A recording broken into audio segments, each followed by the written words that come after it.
Hello, everyone, and welcome in. I'm Aaron St. Dennis at FF Mad Scientist, joined today by Jesse Moeller at JMoeller05 and Jeremy Shulman at FF_Rebel. How's it going, guys? Did you survive the last week? I know Jeremy didn't, and I think Jesse's rubbing it in here. I lost him too.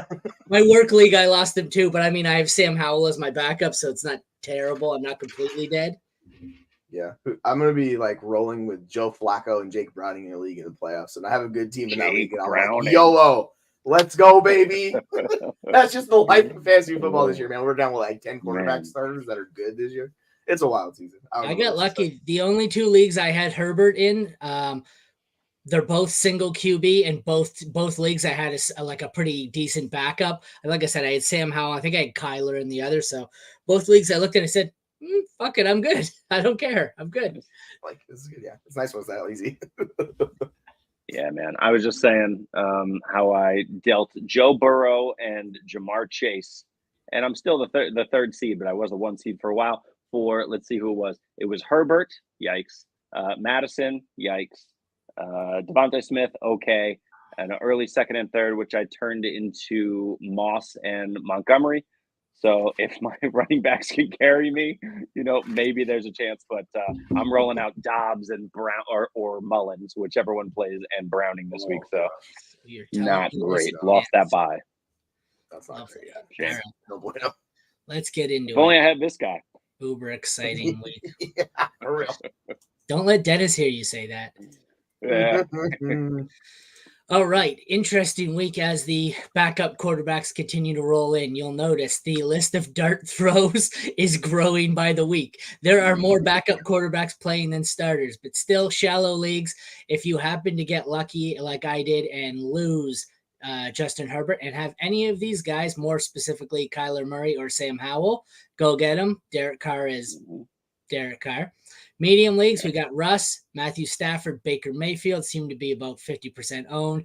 Deeper leagues, Jake Browning, Gardner Minshew, and Will Levis have proven they do have a ceiling, but they are very volatile. And we've got the ugly, nasty backups here that nobody knows what the hell you're going to get. My preference would easily be Joe Flacco or Tommy DeVito. They also mix in Bailey Zappi, Mitchell Trubisky, Aiden O'Connell, Zach Wilson, Drew Lock, and Nick Mullins. And this list is so bad, Zach Wilson may be the third on the list for me. That's how bad it is. What do you guys think? He looks good. Zach Wilson, there was a report where they said, he wasn't afraid to lose his job because he got benched. And DJ Reed, the corner, was like, he looks completely different. Like, he looks like a good NFL quarterback. And he looked good. So I don't know, man. At this point, it's like throw darts. But I want to say about DeVito, his schedule is money after this week against New Orleans. He gets Philly twice and the Rams sandwich in between. And they're both top 7 options. So if you are on a bye and you need to pick someone up, go get DeVito because that end of season stretch is money if you need a quarterback. It's funny you started that talking about Dobbs, though. I had an interest. Did you say uh-oh? I had an interesting one where this was probably a month ago. I had someone offer me I forget what it was, but anyways, he wanted Sam Howell for Dobbs and I turned it down. Then like this weekend, he sent me the same thing and I turned it down. And then he sent me, my backup was a deep league. He then sent me Josh Dobbs for Zach Wilson and I still turned that down. So my how quickly Dobbs has fallen to where he turned down Sam Howell for Dobbs. And now I'm turning down Zach Wilson for Dobbs. So how bad it's gotten. It's rough for Dobbs. It's rough. You got to hit the market at the right time. You know what I mean? Yeah. So what do you got here, Jeremy? What do you think? Stafford was so impressive against the Ravens last week. They've got that offense clicking. Cooper Kupp actually came alive last week. They got Dennis Allen at tight end. So Stafford is probably my number one ad here. He gets Washington, New Orleans, which isn't so scary lately, especially without Lattimore. And then you got the Giants in week 17, which is middle of the road. So I really like Stafford, especially what he's been able to do against Cleveland and Baltimore last few weeks. But Howell, Wilson, Browning, and DeVito as well. Yeah, I like Flacco. I like those guys. There's one name I missed out down here in Drew Lock, Nick Mullins territory, and that is Easton Stick. Yeah. Did you see him throw that 105-mile-an-hour fastball by Eckler's head wide open in the end zone? That's all he had to do was lob it. He's like, I'm throwing a heater, baby. And I was like, what are you doing, dude? YOLO. Yeah, that's awful. Yeah, this sucks for Keenan Allen. That's why he's not on the list. Yeah, it's not good. It's not good. It's rough. Yeah, but also Russell Wilson is another guy who's got crazy schedule. He's got Detroit, New England, who doesn't care and is trying to lose every game they play now and accidentally winning, at least last week, and then the Chargers week 17. So I like that second tier there: Wilson, Stafford, and even Baker. And that's a good point that I tweeted out earlier when promoting my matchup guides as well. This week, well, the playoffs, the 3 weeks of the playoffs, more so than at any point. Don't just, whether you're reading mine, Fantasy Pros, whatever, don't just read these waiver wire columns. Read the waiver wire column, but also go over to the league winners and bring up my matchup chart, because there's nothing worse than seeing Russell Wilson and Baker Mayfield on the waiver wire, and you take Mayfield and then realize, oh shit, his schedule's fucking terrible and I can't play him anyways. And then, someone took Wilson. So before you just blindly add one of these guys, go see what they have, because in this range, with the exception of Murray, Howell, probably Stafford, most of these guys are extremely matchup dependent, and you're just streaming whoever has the best matchup. So this time of year, combine the waiver article with the matchup guide and see if you can't pull something out of your ass there when you need it. Yeah, because Flacco's going against Chicago, so like if you wanted to go him this week and then you wanted to transition to DeVito after that, like you could totally go that route. So like you can play a mix and match like you're talking about, absolutely. Yeah, but exactly.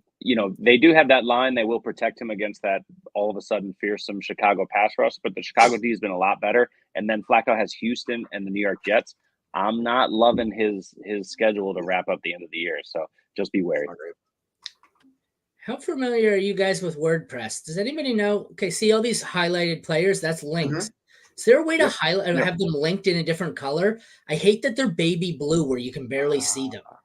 I don't know. I don't know, actually. Like I'd rather they were even red or something, or dark blue. Yes. I hate it. It kind of blurs into the white. I'm straining my eyes to see it, and I wrote the damn thing, but that's how they're linked to their player page, and that's how they come up, and I freaking hate it. So if anybody knows how to fix that, please let me know. All right. Any final thoughts here at the quarterback mess here? I mean, you can check and see if, like, we're talking about Locke. Gino is more than likely going to play. So, like, I would not really be too concerned with Locke. So, if someone dropped Gino, like, maybe you could take a stab at him, because let me tell you, that's a massive upgrade seeing Gino and what Locke did last week. So, if Gino's available, he's worth the dart throw, too. That's actually him being out. It reminded me of something very interesting I forgot. The reason these two here might be available in more leagues than you would expect, like going into last week, I think they were both over my 80% threshold. They both dropped 10% in ownership because they both came off a bye. So people had to stream other players. They dropped them to either pick up another quarterback or someone else. So Kyler Murray and Sam Howell may be available in more leagues than you think, just based on the fact that they were the last two players to have buys and may have found their way there just because they had no other spot on the roster. So that's like I said, that's why I think these two are probably more available than you would expect. Otherwise, I don't think you'd be able to get them in any league. Like dynasty leagues, these guys are nowhere near the waiver wire. But yeah. All righty. I think I looked through the sleepers trending. There's nothing there. They've got some stuff. It's like they've got Desmond Ridder. I don't really want anything. I guess he's in the same group as the rest of these guys. They're not great. Then they get really ridiculous. 14, 15, 16, and 17 are Brock Purdy, Justin Fields, Trevor Lawrence, and Jordan Love. All four are 96% rostered or higher. How are they being added so much? They're 90% owned. I don't get it. It just got to be shallow league, one QB. Very much so. It's got to be. Yeah, because you need one of those guys. Absolutely. So yeah. If those guys are available, go get them. But spoiler alert, they're not available. So. Yeah. All right, we'll move on to running backs, where my favorite is Chase Brown, although he's not my favorite because I own a fair amount of Joe Mixon, and he's not. Well, I guess he's not killing him because Mixon's still been awesome, but he's not helping. So shallow leagues here, we've got Ezekiel Elliott, who is by far. Well, I guess he's not by far my favorite in this top group. By far, my least favorite is A.J. Dillon. I much prefer Zeke or Singletary. I prefer Zeke over Singletary because we don't know what the hell. They seem to be rotating with him and Pierce, which one's useful. Medium leagues, I've got some guys I prefer to speculate on. I don't really want to play any of these guys this week. We got Zach Charbonnet, Roshan Johnson, Damian Pierce, Kareem Hunt, Keaton Mitchell, CEH, and Roshan Johnson. I like so much I put him on there twice. Deeper league options, we got Jerick McKinnon, who I like over CEH, Josh Kelly, Tyjae Spears, who I like over most of the people on this list, and Miles Sanders if you're absolutely desperate. And I think I like this dart throw section more than I like half the people up here because I don't mind Ty Chandler, love Chase Brown, Latavius Murray, generic Prince, nothing special. What jumps out at you here while I go take the second Roshan Johnson off of my list? I think it depends what you're looking for, right? Like if you're looking for someone that you need to plug and play, it's going to be like those McKinnon guys. I assume that's what you're looking for going into round one. Like nobody's really stashing speculative players at this time.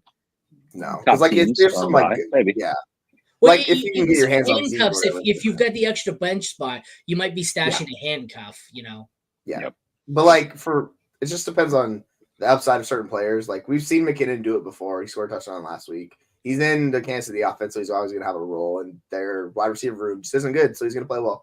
And we saw Spears last night. Like, Spears looks really good, and he plays that role where he's getting the receiving targets, so I love Spears late if you can get him.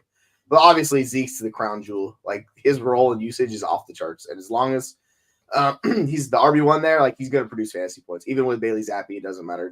It's a wild case that we're making for Zeke, but he's by far the guy I want above anyone else. Like, it's honestly not even close. Bet you didn't think you'd hear yourself say those words. Not at all. I mean, I totally agree, but Zeke's not going to be the RB1 overall in the week ever again. But still, Kansas City, Denver, it's a good one. Buffalo, pretty decent. So to wrap out the year, Zeke is going to be valuable. He'll at least be as valuable as Ramondre. And if the Patriots are smart, which I really hope they are, but we'll see. They're going to let Ramondre just sit on the bench and take the rest of the year off and just feed Zeke as much as possible. So you hope that's the case. AJ Dillon looked awesome last night, for AJ Dillon, and still he didn't hit 10 PPR points, right? So just leave AJ Dillon alone. I was AJ Dillon's biggest fantasy fan. Drafted him everywhere, thought he was a value for a couple years. He just can't do it. And whether it's the line or whether it's, the soft way that he runs with that gigantic frame, I can't believe how many times he just stood up going through the middle, at the goal line. Happened again last night. So leave AJ Dillon alone. Who you want, I think, is Devin Singletary. If he's out there, go grab him. That's a massive one. And then, between CEH or McKinnon, I don't really care. Go get either one. And then Chase Brown, man. Chase Brown is just getting the ball between the 20s. I don't care that he's not the goal line man. If he's out there, just go get him. He's got the role that you want to see on a team that needs playmakers. Yep, AJ Dillon looks like Tarzan, runs like Jane. But like you said, back with the Ezekiel Elliott scenario there, it's the playoffs. Don't worry about next week. Worry about next week when you get there. If you're in a situation where you've got Ramondre on the bench and don't fucking worry about stashing Ramondre in case he comes back championship weekend. If my theory is once you get into playoffs, anyone you can't see yourself playing this week, they're droppable. There's no, Ramondre, we don't know if he'll come back. If he does, who knows? He comes back week 17. You've been out for 2 weeks. That you could have used the roster spot. So Ramondre Stevenson, I've dropped in a few leagues. I've dropped Jonathan Taylor in a league. Like these guys who I don't know when I'm going to see them again. I don't think Taylor's done for the year, right? Is he on IR though? IR officially? No, he's actually not even on IR. Came out today. Like but he's out. He's out. I needed the spot anyways, and I could. There was no IR, and I couldn't hold them. So. That's the thing that sucks. Yeah, I'm with you. Yeah, like just make the move. Like go get what you need in your team, right? It's that simple. We can't mess around. You're gonna be out in eliminated playoffs. So this is the rare time where all season I'm holding some of these like high upside guys like the Charbonnet and the Roshan. Right about now, the appealing ones to me are the Zeke, Singletary, Jerick McKinnon. Like I want guys. I'm only interested in guys who can give me points this week. I don't care that they may be more useful later. Like I don't care. What can you do for me now is all I'm interested in. Nothing else matters to me. So as old and what's that?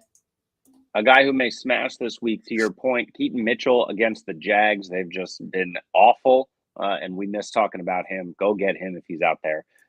Gus is being phased out. Yeah, Mitchell was a little disappointing last week, so people might be dropping him, looking for other options. So yeah, 100%. Like if you get him, go get him.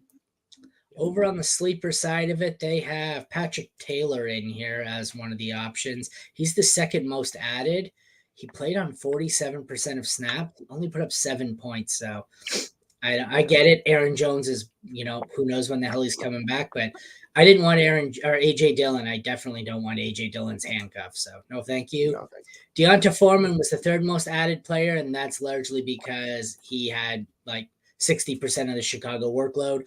I'd prefer to avoid that entire situation. Zamir White, 60% added. That is a straight up handcuff. Why he would be added the most this week, I don't know. He had 2 carries. I'm not stashing handcuffs week 1 of the playoffs. It's the Jacobs injury. Like he is dealing with an injury right now, so I think that's the Jacobs injury. Yeah, but I think he's going to play. I think so. It's just like that injury. I'm not sure what it is, but it seems pretty significant. So hopefully he's back. But yeah, it could just be a desperation, Adam, and hope. But DNP Monday, it's a quad. Oh, he's not a DNP. It was an estimated DNP. They didn't practice. Yeah, so we'll see. We'll see the news today. Yeah, Monday and Wednesday reports you usually can't rely on this year. Just see what happens. Maybe on a Tuesday if somebody sits is of concern, but you really got to wait until Thursday, Friday. I'm probably benching Jacobs either way this week. Like I'm not dealing with that. They're playing the Chargers. They're playing the Chargers, so I like the matchup. It's a good matchup. If Jacobs doesn't play, I'm not starting Zamir White. They'll just throw in the other guy who's next on the list, Amir Abdullah or whoever the hell no name they mix in. Some guy from the Patriots, I'm sure it'll always be. They'll get James White out of retirement or something. But Antonio Gibson's next on the list. He's a much better option than some of the ones I just named. Having said that, he's still not a great option.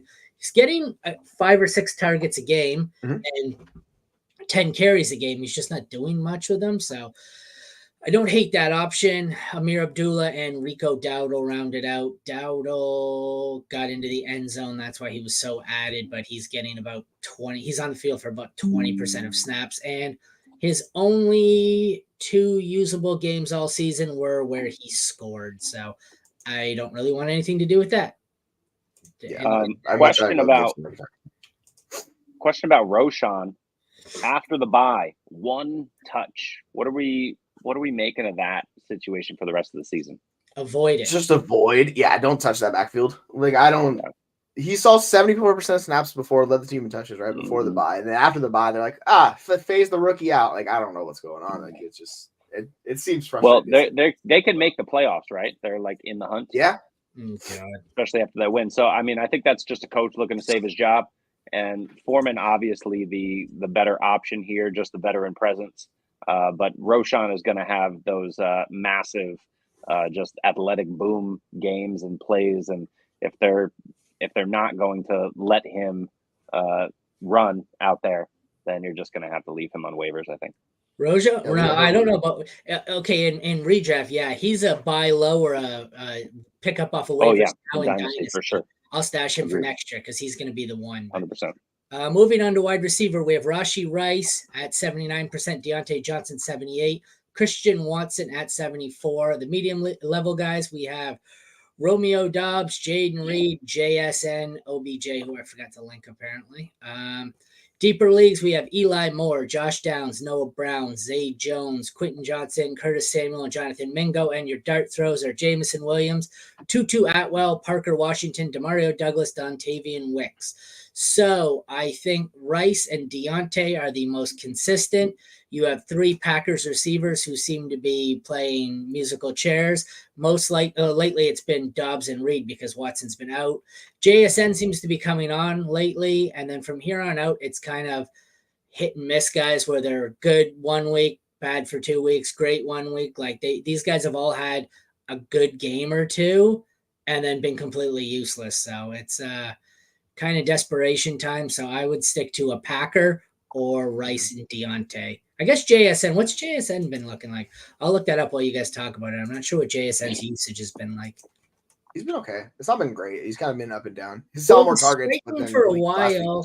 Yeah. Oh no, it has been. So the last 2 weeks he's had 11 and 7 targets, which is by far the most he's had. So he's seeing a lot more targets. So I don't hate that. I think he's below. I start with Rice and Deontay. Then I group the 3 Packers together with Watson as the, you know what? Rice, Deontay, the 2 Packers in Dobbs and Reed, then JSN, then Watson, because Watson never plays. So. Yeah, exactly. He's still dealing with that significant injury. You're missing someone there in that medium league. Yeah, OBJ. I'm not doing this.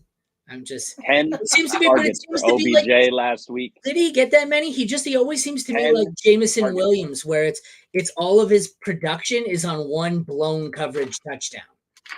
Yeah, fair. I mean, he's getting that downfield usage, right? But who else do they have? They have Zay underneath, and then they have OBJ over the top and likely in the middle, right? So, the Ravens were down, right? And they were like, the Rams kept scoring on that elite defense, which was odd.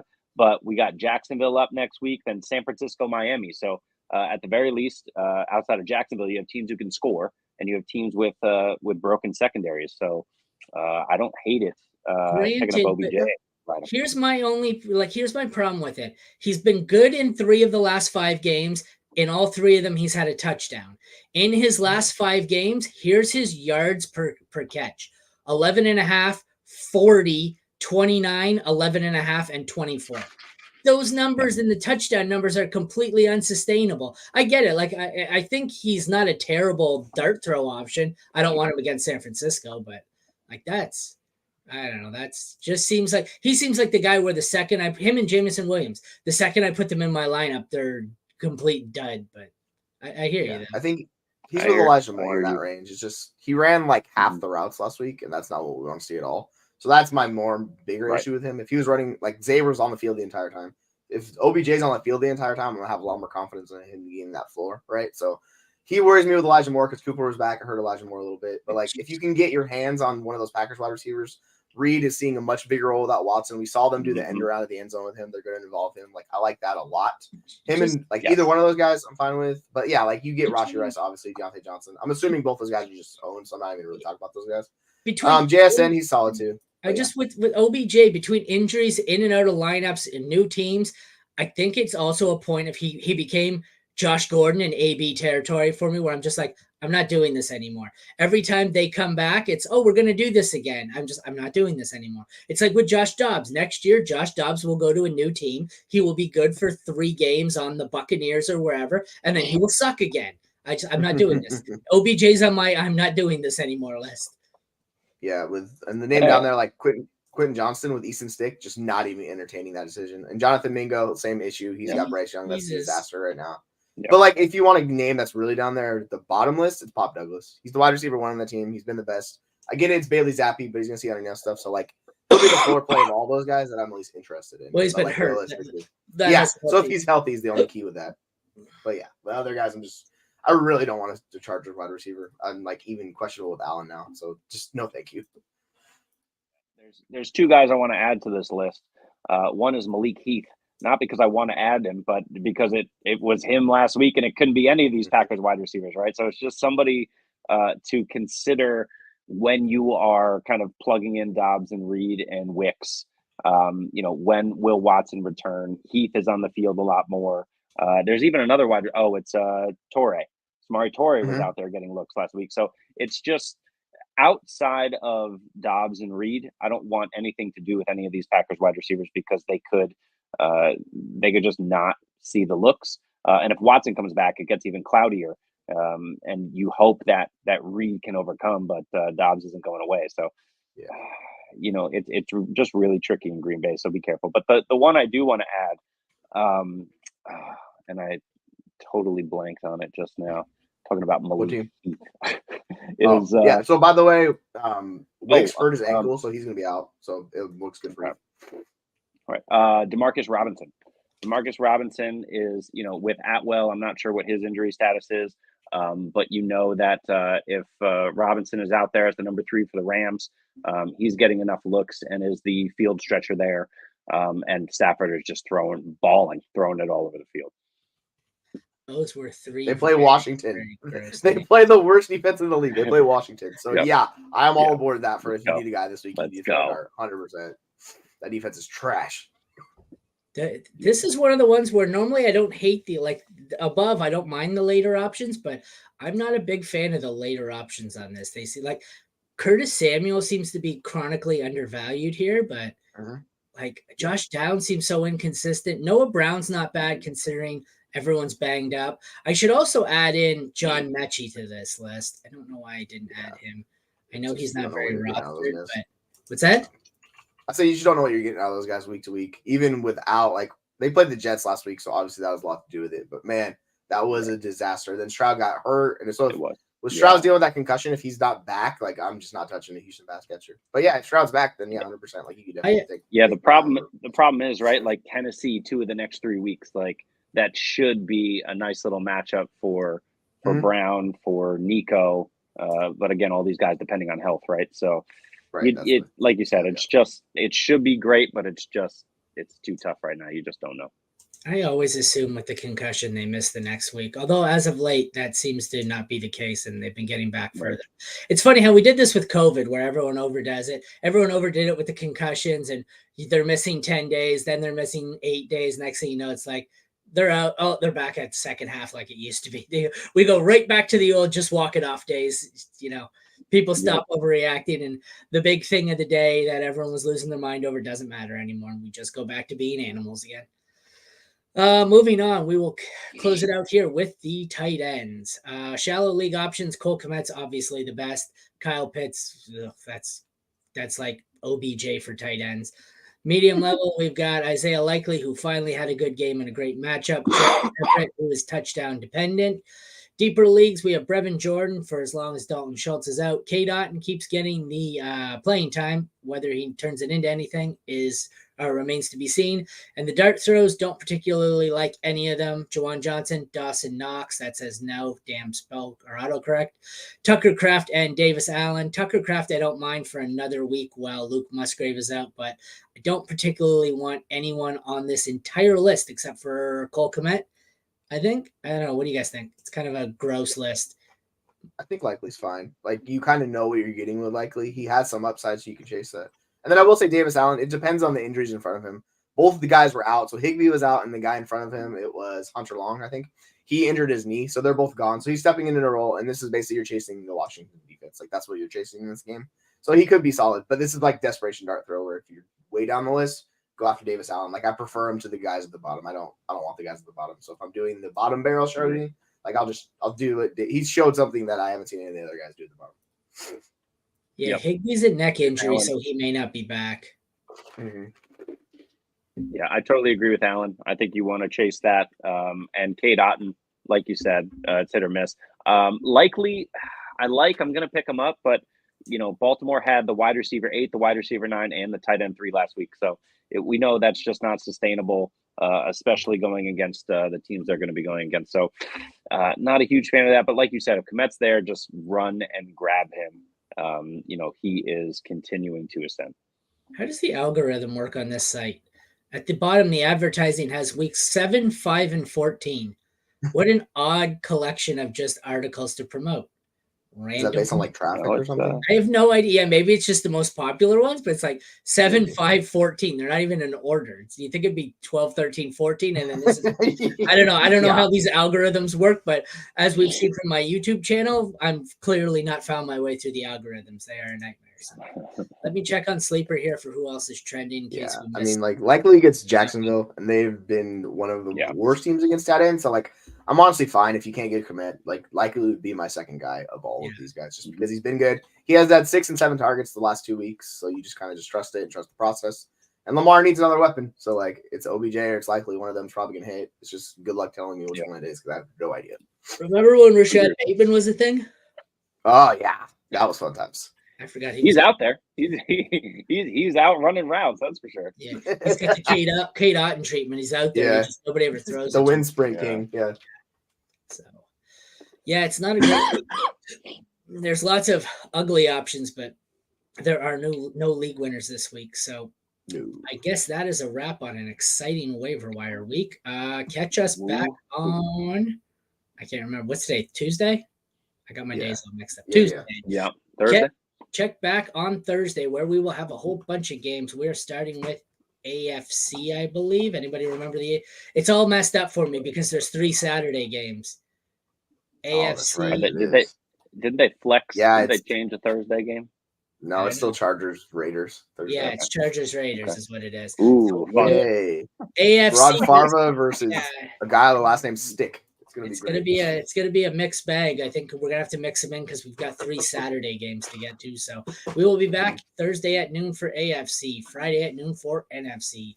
For Aaron, Jesse, and Jeremy, thank you all for tuning in. Take care and have a great day. We will see you on Thursday.